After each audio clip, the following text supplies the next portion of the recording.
I think the entire world ought to be tense about that. I think the fact is that it would be devastating for the world economy if the second and third largest economies in the world ended up in any kind of conflict.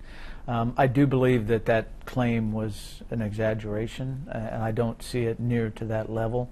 But the risk isn't zero. The risk for miscalculation in those territorial disputes is not zero, and it needs to be zero. And what about territorial disputes in South China Sea? A top U.S. diplomat has called on Beijing to alter its stand on territorial claims based on international laws. How concerned are you about issues in that region? If you look at the South China Sea, and certainly where we sit today in Singapore, the importance of this region to the international economy and international security, stability, and prosperity is tremendous. And the fact that there's territorial disputes and there's tension rising here is very troublesome. And it's something that we have to be cognizant of, and I think we need to lower the tensions throughout this region. Now, China is often accused of aggressive posturing, but the fact remains that it is the U.S. that has a presence in many of China's neighbors.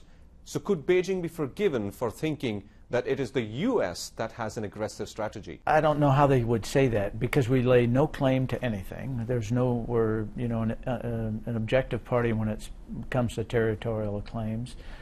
We have been here, and to be, we've frankly kind of been the underwriter for a lot of the security and stability that has occurred in this region for the past 60 years. So I think China's fairly aggressive and assertive behavior is one that, within international norms and within international laws, one that they have to understand how they operate in the international environment.